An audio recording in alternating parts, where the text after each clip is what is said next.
ભરૂચ જિલ્લા આમ આદમી પાર્ટી દ્વારા ભરૂચ શહેરમાં ફ્રૂટ અને શાકભાજીનું વેચાણ કરતા વેપારીઓની યોગ્ય જગ્યા ફાળવવા મુદ્દે કલેક્ટરને આવેદનપત્ર પાઠવ્યું હતું।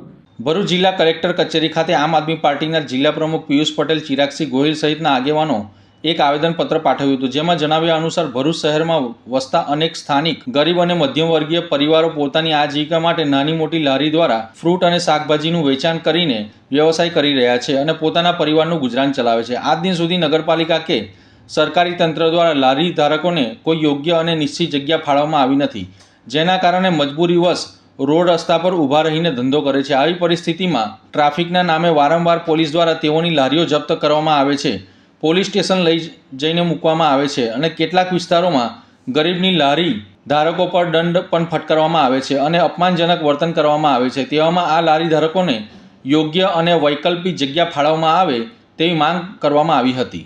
ભરૂચ વહીવટી તંત્ર દ્વારા જે પોતાની આજીવિકા જીવવા માટે જે નાના નાના લારી ગલ્લાવાળા છે, એ લોકો જે રોડ રસ્તા ઉપર ઊભા રહીને જે લારી ગલ્લા ચલાવે છે, આવા લોકોને વારંવાર દબાણના નામે એ લોકોની ઉપર અત્યાચારો કરવામાં આવી રહ્યા છે। વારંવાર આ લોકોની લારી ગલ્લા જપ્તી કરવા અને આ લોકો ઉપર અત્યાચારો કરવા, પોલીસને આગળ રાખી એ લોકોને ગેરકાયદેસર રીતે એ લોકો ઉપર કેસ કરાવવા, આવા કામો થઈ રહ્યા છે। ત્યારે અગાઉ પણ વારંવાર રજૂઆતો કરવામાં આવી છે વહીવટી તંત્રને કે આ લોકોને એક યોગ્ય જગ્યાની ફાળવણી કરી આપવામાં આવે। અત્યારે હોસ્ટેલ ગ્રાઉન્ડ એક યોગ્ય જગ્યાની ફાળવણી કરવા માટે એક સાઈડની જગ્યા જો એ લોકો ફાળવણી કરી શકે, એની બાજુમાં એક બીજી ખુલ્લી જગ્યા પડી છે, ત્યાં આગળ ફાળવણી કરવામાં આવે।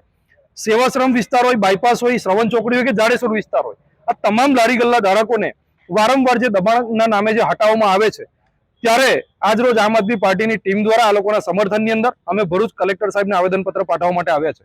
અમે આશા રાખીએ છીએ કે જલ્દીથી જલ્દી આ લોકોને એક યોગ્ય જગ્યાની ફાળવણી કરી આપવામાં આવે। પરંતુ અહીંયા વાત એ છે કે આજે કોઠિયા ગામના પણ અમુક લોકો, એમના સરપંચ ને ડેપ્યુટી સરપંચ પણ અમારી સાથે અહીંયા આગળ આવ્યા છે। કોઠિયા ગામની અંદર એક બાજુ ગેરકાયદેસર પવન ચક્કી ઊભી કરી દેવાઈ છે, જેની લેખિતમાં રજૂઆતો કરી છે, છતાં પણ આજ દિન સુધી એની ઉપર કાર્યવાહી નથી થતી। આ તંત્ર, આ સરકારની અંદર તંત્ર બે પ્રકારના કામ કરે છે।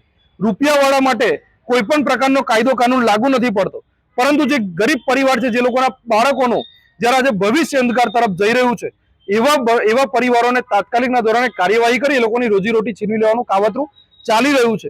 ત્યારે અમે ભરૂચ વહીવટી તંત્ર પાસે એક આશા રાખીએ છીએ કે આની ઉપર યોગ્ય પગલાં લેવાય અને આ લોકોને જલ્દીથી જલ્દી યોગ્ય જગ્યાની ફાળવણી કરી આપવામાં આવે।